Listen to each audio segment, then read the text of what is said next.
out there to all of my doers and achievers. Welcome back to our how-to and our how-to series for the perfect planner. My name is Cheri, and I'll be your host guiding you through this for today. So today we're going to actually talk about that one-year plan. This is where we start to get really specific about what we want for ourselves. So at this point, we've already brainstormed. We've figured out what we want for our long-term goal.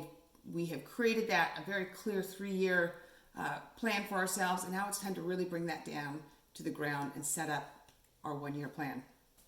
So that page in your planner is going to look something like this. So using all of the things that we've already done so far, we're going to take a look at what we worked on with our Make It Real page, which is the page right before this one, where we narrowed down those long-term goals for ourselves. So let's take a look at what we have there, and then look back to our brainstorming page and remember all those things that we put down that we thought we wanted to get done in the next year, right, over here on this page. So that combined with where we've already narrowed our focus, I'm going to do a little brainstorming. So write down all of the potential smart, concrete goals for ourselves. So I want to pause here for just a minute. Up until now, we've sort of been putting out there some stretch goals, these long-term, big, hairy, even kind of visual, not very specific, not concrete. We've been painting a picture of our future lives. Now it's time to contrast that with some very specific and concrete goals. We're going to break those down into some steps that we can actually take action on and get done. So right now we're going to work on what this next year for us is going to look like. What are the handful, right? Let's keep it around 5. Fewer if you can, no more than 8. Really specific things. What are some things that we have to get done this year that are going to lay the foundation to achieving those longer term goals that we just set for ourselves? So when we do that, we're going to brainstorm a bunch of ideas using our information that we already have. Now take a look at that. Is it too many? Do you still feel like, oh, I've got 10, 11, 12, ooh, heaven forbid you put 15 really important things that need to get done this year on the way to your success? If that's the case, you need to strip some of those away. Get really honest with yourself. What are the things that really have to get done? It's more powerful for you if you can narrow that down to, say, 6 things, and you're actually able to get all of those 6 things done. Whereas if you leave this list of 15 items out there, and there's probably no way you're going to get 15 really big things done this year with all the other things that you have going on, especially if this is just for you personally and you've still got things in your workplace that you need to get done.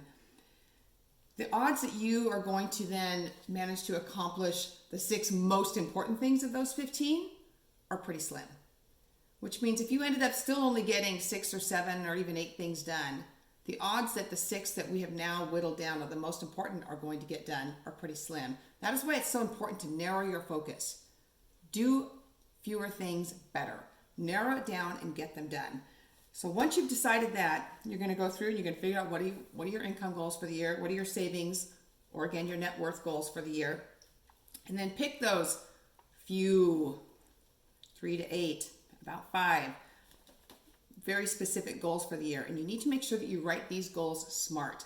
I think most of you are familiar with that acronym, SMART, SMART goals.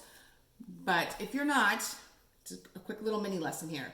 That just means that they are specific, they're measurable, they're attainable, they're realistic, and they're timely or time bound. So that's taken care of for you. The T is taken care of. This is an annual goal. It is due on December 31st of the end of this year if you are working this off of an annual calendar, off a regular calendar. So that part's done. But the specific, the measurable, the attainable or achievable, and realistic, are these the right goals for you? Are they possible? Are they written very specific, and are they measurable?